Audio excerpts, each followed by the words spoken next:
পিঁপড়া ময়রা সাপ ইঁদুর চিকা মারামারি নষ্ট করে বসত বাড়ি ঔষধ কিনবেন তাড়াতাড়ি। ভালো মানের ওষুধ সবসময় মানুষের কাছে পৌঁছে দেওয়ার জন্য। দাঁতের ওষুধটা চলে শীতের সিজনে, এদিকে বর্ষাকাল আসতে সামনে তেলা পোকা পিঁপড়া ওষুধগুলো চলবে। প্রত্যেকটা পেশাই জীবনের ক্ষেত্রে খুবই গুরুত্বপূর্ণ। এই ক্ষুদ্র পেশার মাধ্যমেই তার পরিবার পরিজনের যাবতীয় খরচাদি বহন করে থাকে এই লোকটি। তাদের এই দক্ষতা এবং ক্যাপাসিটি আজকের ভিডিওতে প্রকাশ করার চেষ্টা করব। সমাজের ব্যতিক্রম ধর্মী যে মানুষগুলো জীবন জীবিকা আহরণের যে কিছু পথ বেছে নিয়েছেন, সেই পথগুলো তুলে ধরার জন্যই আজকের এই ক্ষুদ্র প্রয়াস। আচ্ছা, আপনার বাড়িটা কোন জায়গায়? বাতাঘাট বাজার। বাতাঘাট বাজার বলতে এটা কোন থানার অধীনে? বাতাঘাট বাজার তাহিরপুর থানা। তাহিরপুর থানা। আপনি এই পেশার সাথে কতদিন যাবত জড়িত?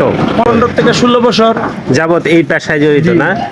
পোকা পিঁপড়া ময়রা সাপ ইঁদুর চিকা মারামারি নষ্ট করে বসত বাড়ি ঔষধ কিনবেন তাড়াতাড়ি। মাথার উকুন মরে, তেলা পোকা মরে, পিঁপড়া মরে করে, বিষ ব্যথার জন্য, চাবানি কামড়ানির জন্য, ধরা ব্যথার জন্য, কাটা চিরা পুরা মস্কার জন্য, শরীরের যে কোনো ব্যথার জন্য। যারা ব্যথা নিয়ে কষ্টে আছেন আমার সাথে যোগাযোগ করেন। নামটা মনে রাখবেন, পান্ডা মালিশ। মাথা ব্যথা, ঘাড়ে ব্যথা, কোমরে ব্যথা, হাতে ব্যথা, পায়ে ব্যথা, চিপাইতে হয়, পাড়াইতে হয়, শরীরে হাঁটুতে জোড়ায় জয়েন্টে প্রচণ্ড ব্যথা আছে, আমার সাথে যোগাযোগ করেন। পান্ডা মালিশ এক জায়গায় নিয়মিত 2 থেকে 3 বার ব্যবহার করবেন। আপনার শরীরের যে কোনো ব্যথার জন্য, চাপানি কামড়ানির জন্য, ধরা ব্যথার জন্য, আঘাতজনিত ব্যথার জন্য, বাতের ব্যথার জন্য কাজ করে।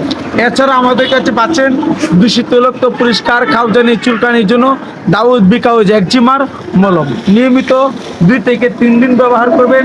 আপনার চামড়ার উপরে যে কোনো খাদ্যনি, চুলকানি, দাউদ, পাপড়ি, বিকাউজ একজিমার জন্য কাজ করে। আচ্ছা, এই আপনি যে ওষুধগুলো বিক্রি করতেছেন, এই ওষুধগুলো কতটুকু উপকারী? আপনার 100 মাঝে 80% উপকারী। হ্যাঁ, এরকম ফল পায় না? অবশ্যই। আপনি কি এটি ফেরি করে বিক্রি করেন? আমি গ্রামে বিক্রি করি অথবা বাতাঘাট বাজার প্রতিদিন বিক্রি করি। বাটাঘাট বাজারে প্রতিদিন। তো আপনি যে এখানে অনেক ধরনের তো ওষুধ আছে আপনার, বিশেষ করে কি কি ওষুধটা বেশি চলে আপনার এখানে? বেশি চলে আমার কাছে দাঁতের ওষুধটা চলে শীতের সিজনে, এদিকে বর্ষাকাল আসতে সামনে তেলা পোকা পিঁপড়া ওষুধগুলো চলবে। তেলা পোকা এগুলো চলে না? জি আর এখানে যে আপনার দাঁতের যে ওষুধটা বললেন, জি। এটা কতদিনের ভিতরে কার্যকরী? কি কি রোগের কার্যকরী? এটা আপনার দাঁতের বিষ ব্যথার জন্য কাজ করবে, দাঁতের সান্নিক পায়ের জন্য কাজ করবে, দাঁতের রক্ত আসা, পুজ আসা, চা খাওয়া, পানি খাওয়া, ধরে শিশি করে দাঁতের লুপ্ত পুজ যাওয়ার জন্য দুরন্ত কাজ করে। আপনাকে অসংখ্য ধন্যবাদ সুন্দরভাবে এগুলো উপস্থাপন করার জন্য। আর বিশেষ করে ফেরি করে যেহেতু এগুলো বিক্রি করেন, আশা করব ভালো মানের ওষুধ সবসময় মানুষের কাছে পৌঁছে দেওয়ার জন্য। জি, আপনাকে অসংখ্য ধন্যবাদ।